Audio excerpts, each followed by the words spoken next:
The origins of Farfa Abbey probably date back to the 6th century AD, and are linked to the figure of St. Lawrence Siro, who reached Sabina in that period having travelled from the Far East.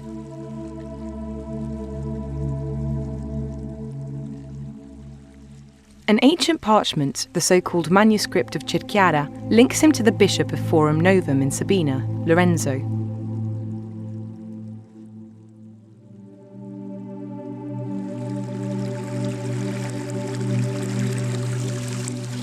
In any case, he is considered to be the first founder of the ancient Farfa Abbey, which was destined to become in later centuries one of the most powerful and prosperous abbeys of the Middle Ages.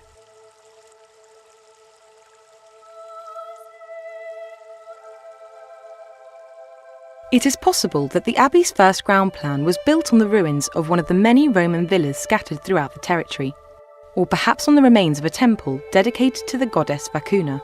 This would have probably been a small church. However, traces of this first structural layout no longer exist.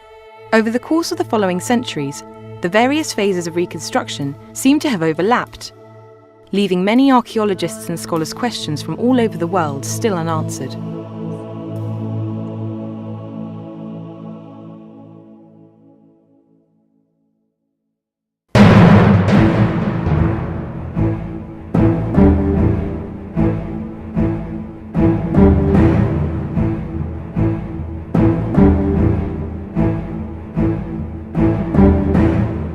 The government of the abbey was entrusted to the abbots who represented the pinnacle of power.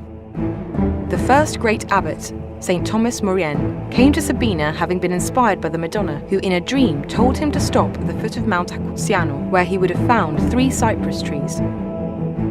Legend aside, with Thomas, Farfa began its ascent.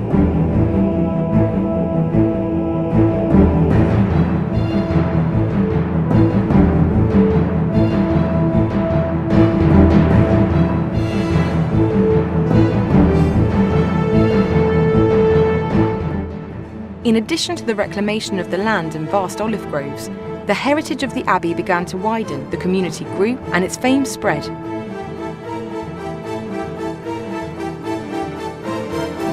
Popes, kings, and dukes began to grant it lavish privileges and exemptions.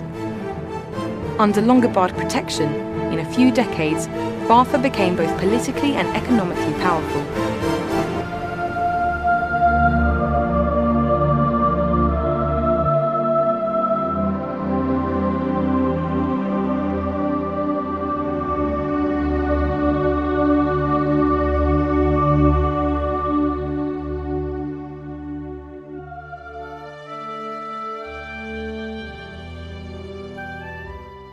Compared with its present structure, the ancient imperial Farfa Abbey was positioned in correspondence with the current transept. Between 1959 and 1960, the ancient floor of the Carolingian church came to light, along with a fragment of the frescoed wall on both sides, which backs onto a small altar, which was probably the church of Abbot Sicard. A marble slab was also discovered where his epitaph resides. These are undoubtedly clear examples of the kind of imposing fortification that Sicard created during the 9th century, like the walls and towers that surrounded the abbey.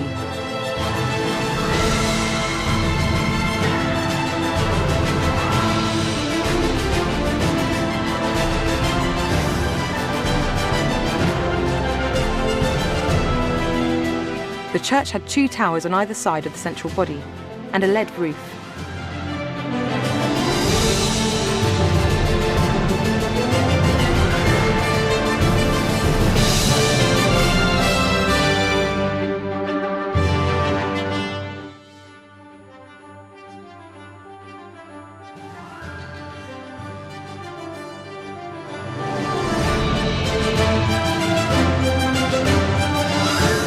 The oratory of the Saviour was situated inside one of the towers and was completely frescoed and lacked any intermittent floors.